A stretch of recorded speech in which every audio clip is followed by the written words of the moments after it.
Bonjour les licornes et les pirates. Aujourd'hui, je vais vous lire une nouvelle histoire issue du livre Drôle de princesse.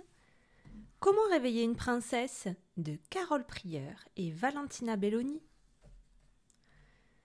Cela faisait bientôt 100 ans que la princesse Lilwen était endormie. 10 princes étaient déjà venus. À chaque fois, ils avaient affronté les épreuves magiques qui les séparaient de la princesse. Ils avaient réussi à passer sur le pont de pierre avant qu'il ne s'écroulât, avaient gagné le combat contre le dragon et s'étaient frayé un passage parmi les ronces et leurs aiguilles menaçantes. Chaque fois, ils étaient arrivés dans la chambre de la princesse, l'avaient trouvée belle, tellement belle qu'ils en étaient tombés éperdument amoureux. Alors il l'avait embrassée, mais jamais Lilwen ne s'était réveillée. Les princes ne comprenaient pas. Forcément, depuis des centaines d'années, on leur racontait toujours les mêmes contes de fées, comme si c'était des modes d'emploi. Et lorsqu'on trouvait une princesse endormie, il fallait l'embrasser. Elle se réveillait et hop, ils se mariaient, avaient de nombreux enfants et vivaient heureux pour toujours. Mais pourquoi c'était différent avec Lilwen ? Les princes finirent par se dire qu'elle n'était pas une princesse normale ou qu'il valait peut-être mieux pour tout le monde qu'elle restât endormie. Alors avec le temps, le pont de pierre oublia l'enchantement qui le faisait s'écrouler dès qu'un prince passait dessus. Le dragon s'ennuyait tellement qu'il s'envola pour ne plus jamais revenir. Les épines tombèrent, transformant les ronces en une végétation inoffensive. Et 100 ans passèrent encore, si bien que les temps des princes et des princesses devint un vieux souvenir.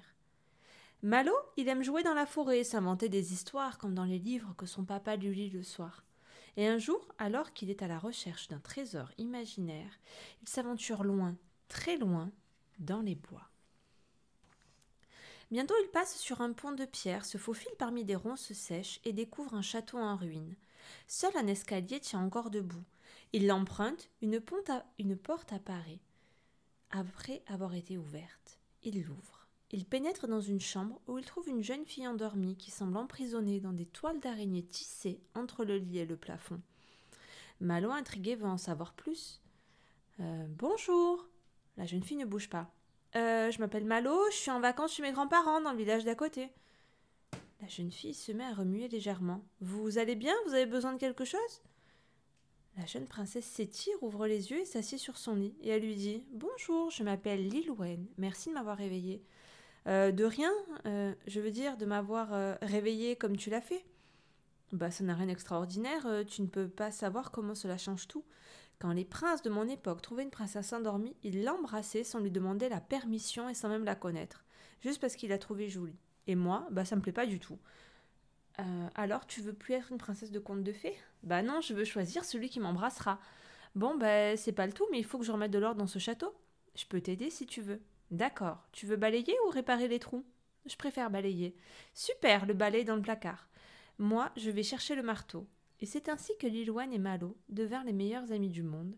Peut-être s'embrassèrent-ils un jour, ou pas. Cette histoire vous a plu ? Laissez-moi en commentaire les prochaines histoires que vous voulez que je vous raconte.